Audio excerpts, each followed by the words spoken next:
సభాధ్యక్షులు భారతీయ జనతా పార్టీ శాసనసభ పక్ష నాయకులు మిత్రులు మహేశ్వర్ రెడ్డి గారు, ఈ కార్యక్రమంలో నాతో పాటుగా ముఖ్య అతిథులుగా విచ్చేసిన జిల్లా ఇన్ఛార్జి మంత్రివర్యులు పెద్దలు జూపల్లి కృష్ణారావు గారు, ఈనాటి అభివృద్ధి కార్యక్రమాలలో ప్రధాన పాత్ర పోషించి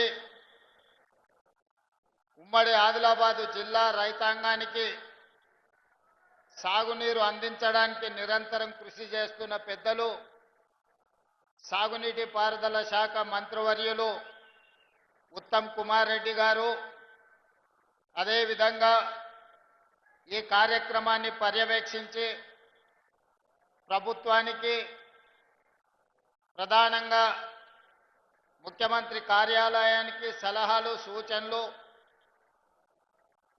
పరిపాలనలో ప్రభుత్వానికి చేదోడుగా వాదోడుగా ఉన్న సలహాదారులు మాజీ మంత్రివర్యులు పెద్దలు సుదర్శన్ రెడ్డి గారు, అదేవిధంగా స్థానిక పార్లమెంట్ సభ్యులు నగేష్ గారు, శాసన సభ్యులు వెడ్మ బొజ్జు గారు, రామారావు పటేల్ గారు, శాసన మండలి సభ్యులు దండే విఠల్ గారు, శాసన మండలి సభ్యులు అంజిరెడ్డి గారు, అదేవిధంగా వేదికను అలంకరించిన రాష్ట్ర కేంద్ర మాజీ మంత్రివర్యులు శాసన మండలి సభ్యులు, శాసన సభ్యులు, వివిధ కార్పొరేషన్లకు సంబంధించిన చైర్మన్లు, ప్రజాప్రతినిధులు, ప్రాణ సమానులైన నిర్మల్ జిల్లా శ్రేణులందరికీ మనస్ఫూర్తిగా హృదయపూర్వకంగా ధన్యవాదాలు, అభినందనలు తెలియజేస్తున్నా.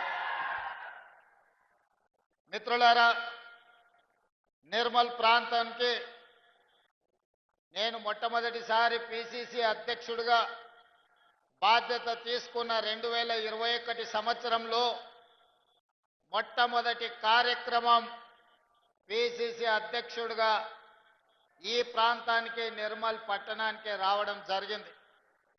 ఆనాడు మీరందరూ వేలాదిగా తరలివచ్చి అండగా నిలబడతాం, ప్రజా సమస్యల మీద కొట్లాడండి, మీకు ఎల్లవేళలా తోడుగా ఉంటామని మీరు ఇచ్చిన భరోసా, మీరు ఇచ్చిన మద్దతే ఈనాడు తెలంగాణ రాష్ట్రానికి ముఖ్యమంత్రిగా తిరిగి మీ ముందు నిలబడడం జరిగింది. అదేవిధంగా నిర్మల్లో మొట్టమొదటి కార్యక్రమమే కాదు, మొట్టమొదటి భారీ బహిరంగ సభ కూడా ఆదిలాబాదు ఉమ్మడి ప్రాంతంలోనే ఇంద్రవెల్లిలో దళిత గిరిజన దండోరా కార్యక్రమాన్ని తీసుకొని ఆనాడు వేలాది మంది కదం దొక్కి ఆశీర్వదించడంతో ఈనాడు ప్రజాపాలన, ప్రజలు కోరుకున్న పరిపాలన ఈరోజు పేదలకు అందుబాటులోకి వచ్చింది. మిత్రులారా, ఆదిలాబాదు జిల్లా అంటే నాకెప్పుడు ప్రత్యేకమైన అభిమానం. ఎందుకంటే ఈ ప్రాంతము పోరాటానికి, పౌరుషానికి గడ్డ. ఆనాడు జల్ జంగల్ జమీనుతో కొమరం భీముడు కొట్లాడినా, లేదా రామ్జీ గోండు తన పౌరుషాన్ని ప్రదర్శించిన 1000 ఊర్ల మర్రి సజీవ సాక్ష్యంగా ఈ ప్రాంతంలోనే ఉంది. ఆనాడు ఈ ప్రాంత అడవి కోసము, ఈ ప్రాంత నీళ్ల కోసము, ఈ ప్రాంత భూమి కోసము కొట్లాడి ఆదర్శంగా నిలబడ్డ ప్రాంతమే ఆదిలాబాదు ప్రాంతం. రామ్జీ గోండ్ కొమరం భీముడిని ఆదర్శంగా తీసుకొని పోరాటాలు చేసి సాధించుకున్న తెలంగాణ రాష్ట్రంలో అత్యంత వెనుకబడిన ఆదిలాబాదు జిల్లాకు ఎంతో న్యాయం జరగాల్సి ఉండే. కానీ జరగాల్సినంత న్యాయము, రావాల్సినన్ని నీళ్లు, చేయాల్సినంత అభివృద్ధి ఉమ్మడి ఆదిలాబాదు జిల్లాలో జరగలేదు. అందుకే ఆదిలాబాదు జిల్లాను పాలమూరు జిల్లాకెంత ప్రత్యేకంగా నేను ఏ ప్రాంతం నుంచి అయితే వచ్చినో ఆ ప్రాంతానికి ఏ విధంగా నిధులను అందించి అభివృద్ధి చేయాలని అనుకుంటున్నానో పాలమూరు జిల్లాతో సమానంగా ఆదిలాబాదు జిల్లా అభివృద్ధి కోసం నిధులు ఇస్తానని చెప్పాను. ఖచ్చితంగా ఈ ప్రాంతానికి నిధులు ఇవ్వడమే కాదు, పరిశ్రమలను మంజూరు చేసి ఈ ప్రాంతాన్ని అభివృద్ధి చెయ్యాలని మా ప్రభుత్వము ఉక్కు సంకల్పంతో ముందుకు వెళ్తుంది. మిత్రులారా, ఈనాడు ప్రారంభించుకున్న చనాక కొరాట కావచ్చు, లేకపోతే సదర్మట్ బ్యారేజ్ కావచ్చు, ఈ ప్రాజెక్టులన్నీ కూడా 10 సంవత్సరాలలో అనుకుంటే ఎప్పుడో పూర్తయి ఈ ప్రాంతానికి న్యాయం జరిగి ఉండేది. కానీ ఏదైనా కారణం ఏమైనా ఉండొచ్చు, ఆ 10 సంవత్సరాలలో పూర్తి కాలేదు. కాబట్టే పెద్దలు ఉత్తమ్ కుమార్ రెడ్డి గారు సాగునీటి ప్రాజెక్టుగా మంత్రిగా బాధ్యత చేపట్టిన తర్వాత ప్రత్యేకమైన దృష్టి పెట్టి భూసేకరణకు నిధులను మంజూరు చేసి ఈనాడు ఈ ప్రాజెక్టులను పూర్తి చేసుకోవడం జరిగింది. కానీ ఇది ఆదిలాబాద్ అభివృద్ధికి సరిపోదు. ఇంతకుముందు మిత్రులు మహేశ్వర్ రెడ్డి గారు, పెద్దలు పార్లమెంట్ సభ్యులు నగేష్ గారు చాలా విషయాలు ఈరోజు ప్రస్తావనకు తీసుకొచ్చారు. వెడమ బొజ్జు గారు నా దృష్టికి చాలా అంశాలు తెచ్చారు. రామారావు పటేల్ గారు చాలా విషయాలను ప్రస్తావించడం జరిగింది. అందుకే ఈనాడు ప్యాకేజీ నెంబర్ 27 కావచ్చు, లేకపోతే నిర్మల్లో అడ్వాన్స్ టెక్నాలజీ సెంటర్ కావచ్చు, లేకపోతే young India integrated residential schools కావచ్చు, వీటితో పాటు ఉమ్మడి ఆదిలాబాదు జిల్లాకు యూనివర్సిటీ లేదు. ఎన్ఎస్యుఐ యూత్ కాంగ్రెస్ కు సంబంధించిన వాళ్ళు ఎప్పుడొచ్చినా నాకు నివేదికలు ఇస్తూనే ఉంటారు, ఈ ప్రాంతానికి యూనివర్సిటీ ఇవ్వాలి అని. అయితే ఈ ఆదిలాబాదు జిల్లాలో యూనివర్సిటీ మంజూరు చేయాలని నిర్ణయం తీసుకున్న నాయకులు ఎవరికి వాళ్ళు వాళ్ళ ప్రాంతానికి కావాలని వాళ్ళు ప్రత్యేకమైన వినతులు ఇస్తున్నారు. తప్పు లేదు, వాళ్ళు అడగడాన్ని తప్పు పట్టను. వాళ్ళ ప్రాంతానికి యూనివర్సిటీ వస్తే అభివృద్ధి జరుగుతుందని వాళ్ళందరూ ఆశించడాన్ని కూడా నేను ఈరోజు అర్థం చేసుకోగలను. కానీ ఆదిలాబాదు జిల్లాకు ఈ వేదిక మీద నుంచి నేను ప్రకటన చేస్తున్నా, యూనివర్సిటీ మంజూరు అవుతుంది. బాసర IIITలో యూనివర్సిటీని ప్రారంభించుకుందాం. బాసరకు ఒక ప్రత్యేకత ఉంది, చదువుల తల్లి బాసర మందిరం. కానీ ఈరోజు యూనివర్సిటీని కూడా అక్కడ ప్రారంభించుకొని అవసరమైన అభివృద్ధి కార్యక్రమాలను తీసుకొని ముందుకు వెళ్దాం. ఇన్ఛార్జి మంత్రివర్యులు జూపల్లి కృష్ణారావు గారికి నేను సూచన చేస్తున్నా, బాసర IIITలోనే యూనివర్సిటీని ప్రారంభించుకోవడానికి అవసరమైన ఏర్పాట్లు, దానికి సంబంధించిన ప్రణాళికలను సిద్ధం చేయండి. ఈ నిర్ణయం జిల్లా ప్రజలందరికీ సంతోషాన్ని ఇస్తుంది. వివిధ ప్రాంతాలకు ప్రాతినిధ్యం వహించే ఎమ్మెల్యేలకు మా ప్రాంతానికి రాలేదు అని బాధ ఉండొచ్చు. కానీ మీరందరూ అర్థం చేసుకోండి, ఇది వాయిదాలు పెట్టుకుంటూ పోతే మీ ప్రాంతానికి అభివృద్ధి కాదు. అందుకే ఆదిలాబాద్ యూనివర్సిటీ బాసరలో ప్రారంభించుకుందాం. మీరందరూ వేదిక మీద ఉన్న ప్రజాప్రతినిధులందరినీ కూడా సహకరించాల్సిందిగా నేను ఈ సందర్భంగా విజ్ఞప్తి చేస్తున్నా. అదేవిధంగా నిర్మల్ శాసనసభ నియోజకవర్గానికి ఒక అడ్వాన్స్ టెక్నాలజీ సెంటర్ని మనం ఈరోజు మంజూరు చేయాలని అనుకుంటున్నాము. తప్పకుండా మీకు ఏటీసీని ఇస్తాం. అదేవిధంగా స్టేడియం గురించి, కొత్త కలెక్టరేట్ కార్యాలయం గురించి, మున్సిపాలిటీకి సంబంధించిన నిధుల గురించి, ఇతర అంశాలు చాలా వాటిని మహేశ్వర్ రెడ్డి గారు ప్రస్తావించారు, మిగతా శాసనసభ్యులు కూడా ప్రస్తావించారు. అందుకే పెద్దలు జూపల్లి కృష్ణారావు గారికి, పెద్దలు సుదర్శన్ రెడ్డి గారికి నేను సూచన చేస్తున్నా, ఈ సభ అయిపోయిన తర్వాత ఫిబ్రవరి మొదటి వారంలో మీరు ఈ ప్రాంతంలో ఒక 2 రోజులు ప్రత్యేకంగా సమావేశాన్ని ఏర్పాటు చేసి అధికారులతో ఎమ్మెల్యేలతో సమీక్ష చేసి, ఒక రోజు ప్రజాప్రతినిధులతోని సమీక్ష చేయండి. 2వ రోజు అధికారులతోని ఇది సాధ్యాసాధ్యాల మీద చర్చించి సమీక్ష చేసి భూమి అందుబాటులో ఉందా లేదా వాటి వివరాలతో కూడుకున్న నివేదికను మీరు తీసుకొని రండి. ఉమ్మడి ఆదిలాబాదు జిల్లాకు కావాల్సిన అభివృద్ధి నిధులను, అభివృద్ధి కోసం అనుమతులను రాబోయే బడ్జెట్ సమావేశాలలో నేను అసెంబ్లీలోనే ఆదిలాబాద్కు సంబంధించిన ప్రజాప్రతినిధులతో ఒక ప్రత్యేకమైన సమావేశాన్ని ఏర్పాటు చేసి ఆదిలాబాద్కు జరగాల్సిన అభివృద్ధి, రావాల్సిన నిధులను ప్రత్యేకంగా మంజూరు చేద్దామని చెప్పి నేను ఈ వేదిక మీద నుంచి జూపల్లి కృష్ణారావు గారికి సూచన చేస్తున్నా. మిత్రులారా, ఆనాడు డాక్టర్ వైఎస్ రాజశేఖర రెడ్డి గారు, శ్రీమతి సోనియా గాంధీ గారి నాయకత్వంలో మొదలుపెట్టిన Pranahita Chevella project doctor Babasaheb Ambedkar Pranahita Chevella project ఆదిలాబాద్కు 2.5 లక్షల ఎకరాల నీళ్లు ఇవ్వాల్సి ఉండే.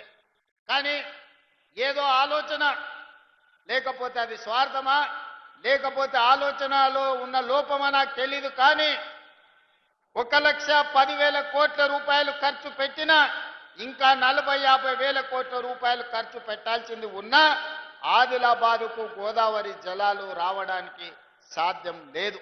అందుకే ఈనాడు మన ప్రభుత్వం వచ్చిన తర్వాత ఆలోచన చేసినాం. ఆదిలాబాదు రైతాంగానికి నీళ్లు ఇవ్వాలి అంటే తుమ్మిడిహెట్టి దగ్గర ప్రాణహిత చేవెళ్ల ప్రాజెక్టును కట్టాల్సిందే, కట్టి తీరవలసిందే. తుమ్మిడిహెట్టి ప్రాంతంలో ప్రాజెక్టును కట్టి ఆదిలాబాదుకు నీళ్లు ఇవ్వాలని నిర్ణయం తీసుకున్నాం. దానికి సంబంధించిన సర్వేలు జరుగుతున్నాయి, నివేదికలు తయారు అవుతున్నాయి. బడ్జెట్ సమావేశాల లోపు ఉత్తమ్ కుమార్ రెడ్డి గారికి సూచన చేస్తున్నా, ఈ తుమ్మిడిహెట్టి దగ్గర నిర్మించాల్సిన ప్రాజెక్టు సంబంధించిన సంపూర్ణమైన నివేదికను తయారు చేయండి. ఆదిలాబాద్ రైతాంగానికి సాగునీరును అందించి ఈ ప్రాంతాన్ని ఆదుకుందాం. తుమ్మిడిహెట్టి దగ్గర ప్రాజెక్టు నిర్మించుకుందాం. మనకు రావాల్సిన నీళ్లను ప్రతి చుక్కను మనం ఒడిసి పట్టుకుందామని చెప్పి ఉత్తమ్ కుమార్ రెడ్డి గారికి నేను సూచన చేస్తున్నా. అదేవిధంగా ఎర్ర బస్సే కష్టం. ఆదిలాబాదు గూడాలలో ఇక్కడుండే పటేళ్లు చాలా మంది వచ్చి నన్ను కలుస్తుంటారు. సార్ మాకు పోవడానికి దారి లేదు, ఆ ఫారెస్ట్ ఆఫీసర్లు ఇల్లు కట్టుకొని ఇస్తలేరు, మా ఊరికి ఎర్ర బస్సు కూడా రావడం లేదని. అందుకే ఈనాడు ఆదిలాబాదు ప్రాంతాన్ని ప్రత్యేకంగా గుర్తించి మిత్రులు పాయల శంకర్ ఆదిలాబాద్ ఎయిర్పోర్టుకు సంబంధించిన అంశాన్ని నగేష్ గారు అదేవిధంగా వెడమ బొజ్జు గారు నా దృష్టికి తెచ్చారు. అందుకే ఆదిలాబాదు జిల్లాకి ఎయిర్పోర్టు తీసుకొచ్చి ఎర్ర బస్సు రాని ఈ ప్రాంతానికి ఎయిర్ బస్సు తీసుకొచ్చి విమానాలను తీసుకొచ్చే బాధ్యత మన ప్రభుత్వం తీసుకుంటుంది. ఆదిలాబాద్లో పెద్ద భారత ప్రధానమంత్రి నరేంద్ర మోడీ గారి చేత ఎయిర్పోర్టును ప్రారంభించుకుందాం. వారిని ప్రత్యేకంగా ఆహ్వానించి ఎయిర్పోర్టు కోసము శిలా ఫలకాన్ని ప్రారంభోత్సవ కార్యక్రమాన్ని చేసుకుందాం. ఒక్క ఎయిర్పోర్ట్ ఉంటే మన ప్రాంతం అభివృద్ధికి పూర్తి స్థాయిలో అనుమతులు రావు. అందుకే ఈ ప్రాంతంలో తెలంగాణ రాష్ట్రంలోనే అతి పెద్ద పారిశ్రామిక వాడను ఆదిలాబాదులో చేసుకుందాం. ఇన్ఛార్జ్ మంత్రి గారికి నేను చెప్పిన ఒక 10,000 ఎకరాల భూమిని ఆదిలాబాదులో సేకరించండి. ఈ దేశంలో ఉండే ప్రతి పరిశ్రమను ఆదిలాబాదు జిల్లాకు తీసుకొచ్చి ఇక్కడి నిరుద్యోగ యువతకు ఉద్యోగ ఉపాధి అవకాశాలు కల్పిద్దాం. ఈ ప్రాంతాన్ని ఒక అభివృద్ధి చెందిన పారిశ్రామిక కేంద్రంగా తయారు చేద్దాం. అప్పుడే మీ జిల్లాకు వచ్చిన ఎయిర్పోర్ట్, మీ జిల్లాకు వచ్చిన రోడ్లు, మీ జిల్లాలో కట్టే సాగునీటి ప్రాజెక్టులు, ఈ జిల్లాలో చదువుల కోసం ప్రారంభించుకున్న యూనివర్సిటీలు అన్ని కూడా ఈనాడు అభివృద్ధికి వేదికలుగా మారుతాయి. అందుకే వేదిక మీద ఉన్న వివిధ రాజకీయ పార్టీల ప్రజాప్రతినిధులకు నేను విజ్ఞప్తి చేస్తున్నా, ఎన్నికలు వచ్చినప్పుడు రాజకీయాలు చేసుకుందాం. ఎన్నికలు వచ్చినప్పుడు ఎవరి పార్టీని గెలిపించుకోవడానికి వాళ్ళు ప్రయత్నం చేసుకుందాం.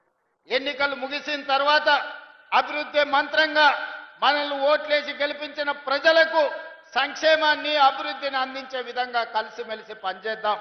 భారతీయ జనతా పార్టీ నాయకులకి వేదిక మీద నుంచి విజ్ఞప్తి చేస్తున్నా, ప్రతి 3 నెలలకు ఒకసారి ప్రధానమంత్రి దగ్గరికి వెళ్తున్నా, ప్రతి 10 రోజులకు ఒకసారి కేంద్ర మంత్రుల దగ్గరికి వెళ్తున్నా. ఢిల్లీ నుంచి రావాల్సిన అనుమతులు, తేవాల్సిన నిధుల కోసం కేంద్ర ప్రభుత్వంలో ఉన్న పెద్దల్ని మేము ఎట్లయితే కలుస్తున్నామో రాష్ట్ర ప్రభుత్వానికి కాంగ్రెస్ పార్టీ మేమందరం బాధ్యత వహిస్తుండొచ్చు. మీరు రాండి, నిస్సందేహంగా మీకేం కావాలనో నిధుల గురించి చెప్పండి, తప్పకుండా చేయగలిగింది చేస్తాం. దీంట్లో రాజకీయాలు లేవు. మన ప్రాంతాన్ని అభివృద్ధి చేసుకోవాలి. మన మీద విశ్వాసం ఉంచి మనకు ఓట్లేసిన ప్రజలకు మేలు జరగాలి అనంటే ఎమ్మెల్యేలు, ఎంపీలు ఆ ప్రాంతానికి సంబంధించిన సమస్యల్ని ప్రభుత్వం దృష్టికి తీసుకురావాలి. చాలా మంది అంటుంటారు నరేంద్ర మోడీ గారిని పదే పదే రేవంత్ రెడ్డి గారు కలుస్తుంటారని. నరేంద్ర మోడీ గారు నాకు బంధువేం కాదు, నరేంద్ర మోడీ గారితో ఇంక నాకు చుట్టరికమేం లేదు. కానీ వారి దేశానికి ప్రధానమంత్రి, దేశానికి ప్రధానమంత్రి అనుమతిస్తేనే ఎయిర్పోర్ట్ వస్తుంది, పెద్ద పెద్ద పరిశ్రమలు వస్తాయి. మనకు నిధులు వస్తాయి. ఇవాళ మనం తుమ్మిడేటి దగ్గర ప్రాజెక్టు కట్టాలి అంటే మహారాష్ట్ర నుంచి కొన్ని అనుమతులు తీసుకోవాలి. మహారాష్ట్రలో భారతీయ జనతా పార్టీ అధికారంలో ఉంది. ఒకవేళ ముఖ్యమంత్రి గారు మనం అడిగితే, ఒకవేళ ఏదైనా ఆలోచన చేస్తే, నరేంద్ర మోడీ గారు ఒక మాట చెప్తే, అమిత్ షా గారు ఒక మాట చెప్తే మన ప్రాంతానికి మేలు జరుగుద్ది. ప్రజల కోసం, ప్రాంత అభివృద్ధి కోసం, ఈ ప్రాంత నిరుద్యోగ యువకులకు ఉద్యోగ ఉపాధి కోసం ఎవరినైనా కలవడానికి ఒక్క క్షణం కూడా ఆలోచన చెయ్యను. నేను పైరవీల కోసం పోను. పర్సనల్ ఎజెండా నా దగ్గర లేదు. నాకున్నదల్లా చిన్న వయసులోనే ఈ తెలంగాణ రాష్ట్ర ప్రజలు 4 కోట్ల తెలంగాణ బిడ్డలు ఈ రోజు నాకు అవకాశం ఇచ్చి భుజము తట్టి ముఖ్యమంత్రి కుర్చీలో కూర్చోబెట్టారు. మరి దానికి న్యాయం చేయాల్సిన బాధ్యత నా మీద ఉందా లేదా మీరు ఒకసారి ఆలోచన చేయండి. ఎవరిని కలిసినా, నేను వెళ్ళినప్పుడు బీజేపీ ఎంపీలు కూడా ఉన్నారు. నేను వెళ్ళేటప్పుడు నా సహచర మంత్రులను కూడా తీసుకెళ్తున్నా. ప్రధానమంత్రి గారికి ఇవ్వాల్సిన గౌరవం ఇచ్చినాం, అడగాల్సిన అనుమతులు అడిగినాం. ఇవాళ తెచ్చుకోవాల్సిన కొన్ని తెచ్చుకున్నాం. ఇవాళ వరంగల్లో ఎయిర్పోర్ట్ వచ్చింది. ఇవాళ మనకు ఆదిలాబాద్ ఎయిర్పోర్ట్ మంజూరు చేస్తామని చెప్పిండ్రు. ఇవన్నీ మనం అడగకుండా వస్తాయా? 10 సంవత్సరాలు వాళ్ళు అడగలేదు. పెద్దలు చెప్పిండ్రు అడగంది అమ్మాయినా పెట్టదని. కేంద్ర ప్రభుత్వానికి ఎట్లా తెలుస్తుంది మనకేం సమస్య ఉందో, ఆ సమస్య ఏ విధంగా పరిష్కారం అవుతుందో? అందుకే ఆ సమస్యల్ని మనం నివేదికల ద్వారా కేంద్ర ప్రభుత్వానికి అందించడం ద్వారా, కేంద్రం నుంచి తెచ్చుకోవాల్సిన మంజూరీలు తెచ్చుకోవడం ద్వారా మన ప్రాంతాన్ని అభివృద్ధి చేసుకుందాం. దానికి సంపూర్ణంగా మీరు సహకరించాల్సిందిగా నేను కోరుకుంటున్నా. 10 సంవత్సరాలు ఏలిన వాళ్ళు ఈ ఆలోచన చేయకపోవడం వల్లనే తెలంగాణ రాష్ట్రానికి తీరని నష్టం జరిగింది. కేంద్రం నుంచి తెచ్చుకోవాల్సిన నిధులు, ఇస్తున్న నిధులు కూడా తీసుకోకపోవడం వల్లనే ఈనాడు తెలంగాణ రాష్ట్రం మీద 8,11,000 కోట్ల రూపాయల అప్పుల భారం పడ్డది. ఇవాళ అప్పే మనకు 30. ఆనాడు పాలకులు చేసిన తప్పులు, వాళ్ళు చేసిన అప్పులు ఈనాడు ఉరితాడై తెలంగాణ రాష్ట్ర ప్రజల యొక్క ఊపిరి తీసే పరిస్థితి వచ్చింది. అందుకే ఈ చిక్కుముళ్లను ఒక్కొక్కటి పరిష్కరించుకుంటూ, సమస్యల్ని దాటుకుంటూ, పేద ప్రజలకు చేయాల్సిన పనులను చేసుకుంటూ ఈరోజు ముందుకెళ్తున్నాం.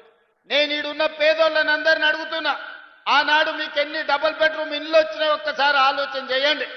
ఈనాడు ఈ ప్రభుత్వంలో ప్రతి నియోజకవర్గానికి 3,500 ఇందిరమ్మ ఇండ్లు ఇచ్చి ఇల్లు లేని నిరుపేదలకు నిలువ నీడ ఇవ్వడానికి ఇవాళ ఇందిరమ్మ ఇండ్లు ఇచ్చినాం.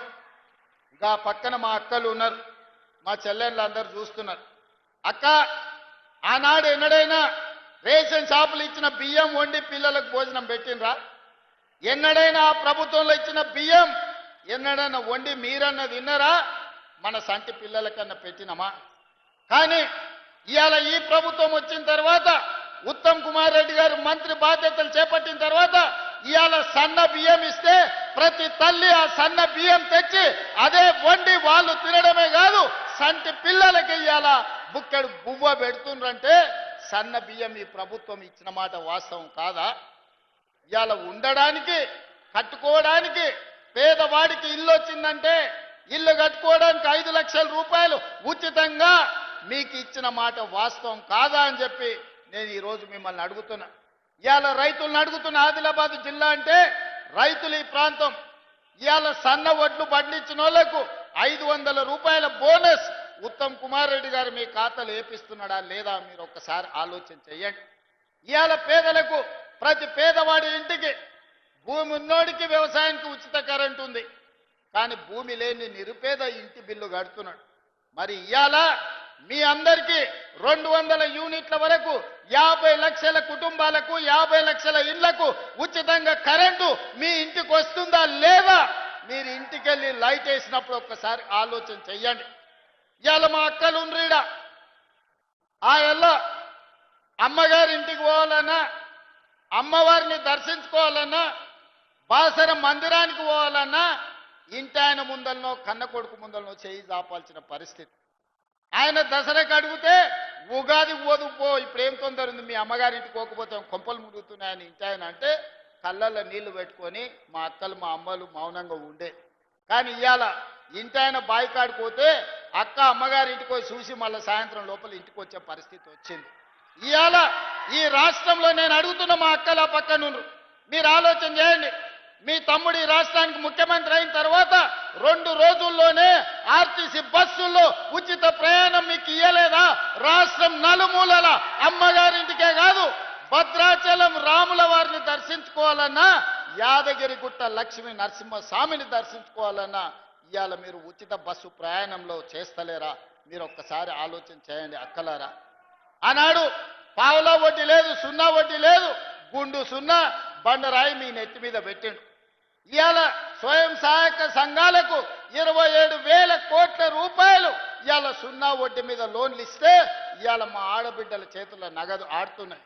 ఇవాళ మీకు పెట్రోల్ బంకులు ఇప్పించిన, పెట్రోల్ బంకు వ్యాపారం నడిపే మీ అవకాశం ఇచ్చిన, ఆర్టీసీ బస్సుల్లో ఉచిత ప్రయాణమే కాదు 1000 ఆర్టీసీ బస్సులకు ఆడబిడ్డల్ని యజమానులను చేసి వాళ్ళే బస్సులు కొని ఆర్టీసీ కార్పొరేషన్కి ఇలా బస్సులు తిప్పుతున్నారు.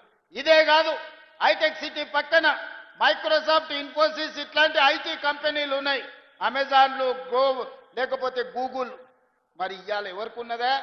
4 ఎకరాల భూమి మా అక్కలకు మా చెల్లెళ్ళకి ఇచ్చిన శిల్పారామం పక్కన 1000 కోట్ల భూమి, 150 స్టాల్స్, స్వయం సహాయక సంఘాలు నడుపుకోవడానికి 1000 కోట్ల భూమికి యజమానులను చేసి వాళ్ళు తయారు చేస్తున్న వస్తువులను అక్కడ అమ్ముకునేటట్టు పెట్టినాం.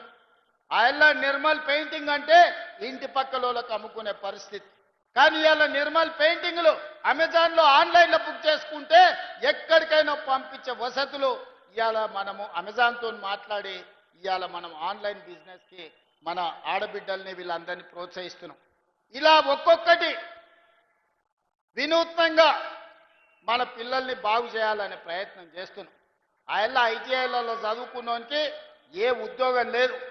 ఐటీఐలో డీజిల్ మెకానికో, ఎలక్ట్రికలో, ప్లంబరో చేస్తే వాడు నేర్చుకునే చదువుకి బయటకు వచ్చినాక చూస్తే ఏంది లేదు. వానికి డీజిల్ మెకానిక్ నేర్పితే అంబాసిడర్ కారులో పని నేర్పేది, బయటకు వస్తే అంబాసిడర్ కారు నన్ను ఉన్నదే, ఉన్నొక్క అంబాసిడర్ కారు కూడా ఫామ్ హౌస్లో షెడ్డుకు పోయింది, లోపల పడ్డది. ఇవాళ వాళ్ళు పని చేయనికే రిపేర్ చేద్దామంటే కూడా లేదు.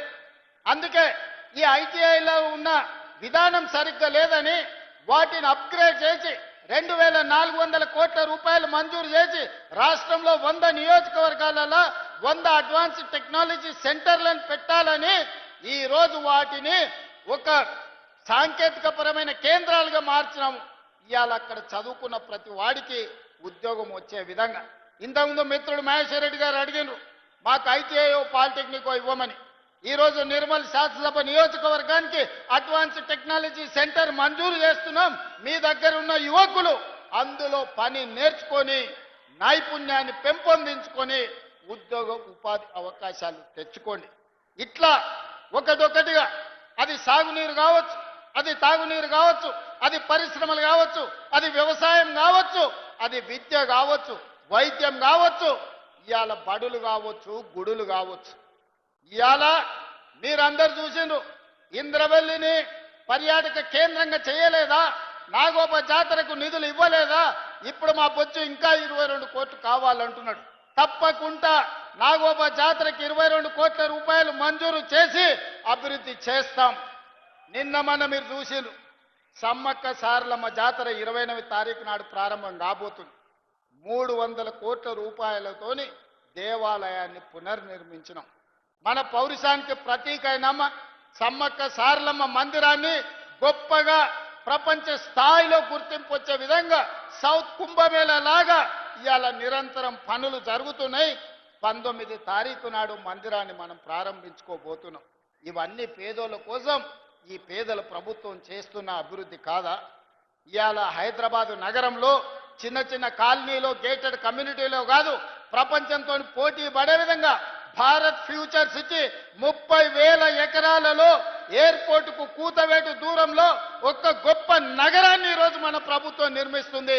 ప్రపంచంలో ఉన్న ప్రతి సంస్థ ఆ నగరంలో పెట్టుబడులు పెట్టబోతుంది. ఇవన్నీ కూడా మన భవిష్యత్ తరాల కోసమే కదా. ఆనాడు 430-40 ఏళ్ల కింద నిజాం హైదరాబాదు నగరాన్ని విస్తరిస్తే ఇవాళ ప్రపంచానికే పర్యాటక కేంద్రంగా మారింది, ప్రపంచానికే పెట్టుబడులకు స్వర్గధామంగా మారింది హైదరాబాద్. ఆ రోజు నాకెందుకని ఆయన అనుకుని ఉంటే ఇవాళ ఇన్ని లక్షల మందికి ఉద్యోగ ఉపాధి అవకాశాలు వస్తుండేనా? అందుకే ఇవాళ ఎయిర్పోర్టు పక్కన 30,000 ఎకరాలల్లా ప్రపంచంలోనే గొప్ప నగరాన్ని ఇవాళ మన ప్రభుత్వం నిర్మించే ప్రయత్నం చేస్తే ఆయన ప్రభుత్వాన్ని పట్టుకొని రియల్ ఎస్టేట్ బ్రోకర్లు మీరందరూ అధికారంలో ఉన్నారని మాట్లాడుతున్నారు. నేను అడగదలుచుకున్నా, 40 ఏళ్ల రాజకీయ అనుభవం, ఎమ్మెల్యేగా, రాష్ట్ర మంత్రిగా, ఎంపీగా, కేంద్ర మంత్రిగా, పార్టీ ప్రెసిడెంట్గా 10 సంవత్సరాలు ముఖ్యమంత్రి చేసి ఈనాడు ప్రధాన ప్రతిపక్ష నాయకుడిగా ఉన్న పెద్ద మనిషి మాట్లాడే మాటలేనా?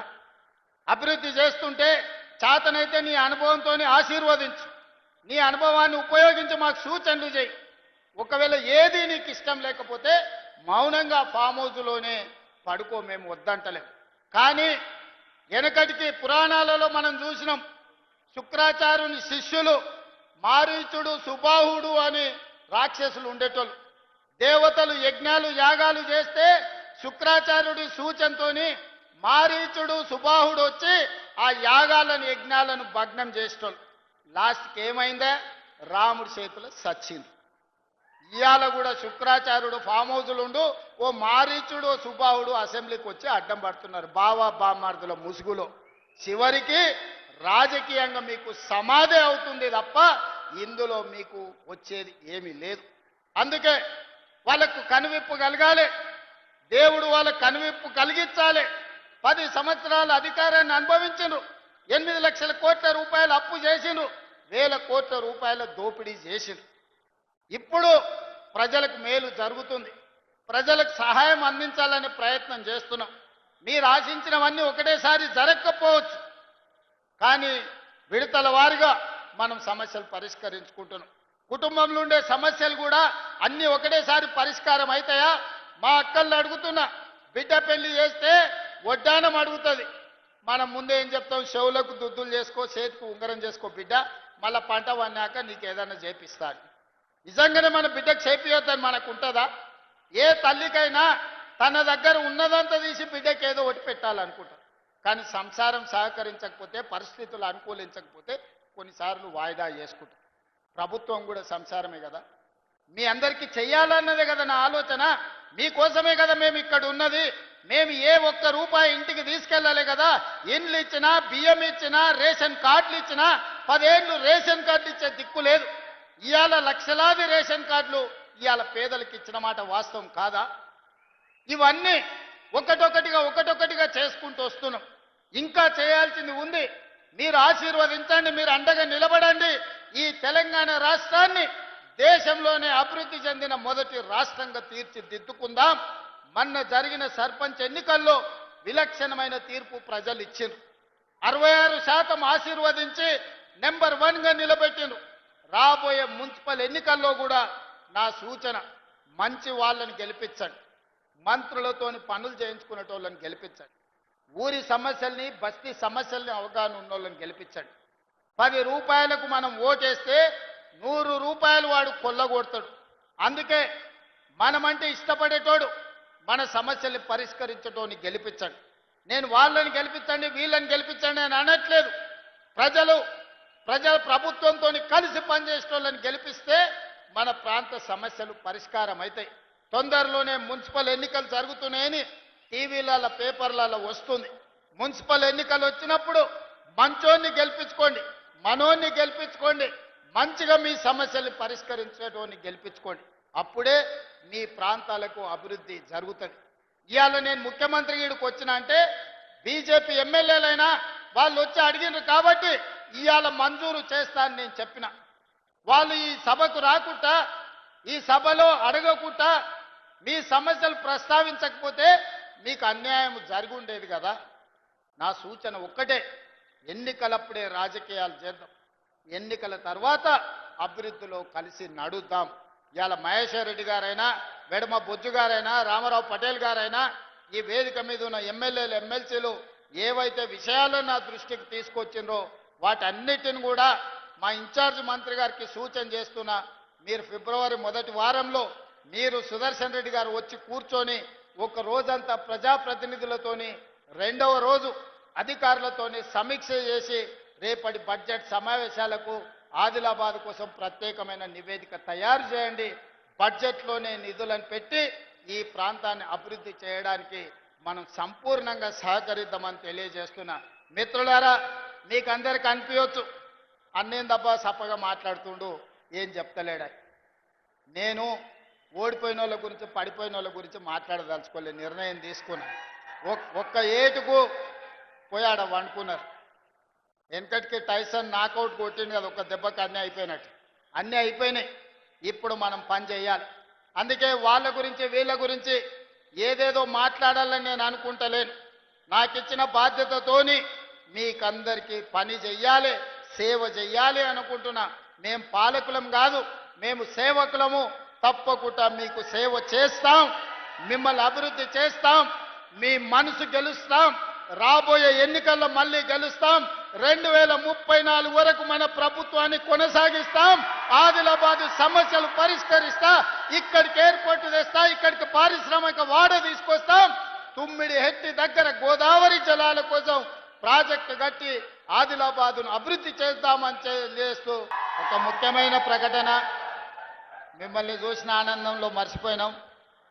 చెనాక కొరాట ప్రాజెక్టుకి సి రామచంద్రారెడ్డి గారి పేరును, అదేవిధంగా కొన్కల్ బ్యారేజ్కు నర్సారెడ్డి గారి పేరుని పెట్టాలని స్థానిక శాసనసభ్యుల నుంచి ప్రతిపాదన వచ్చింది.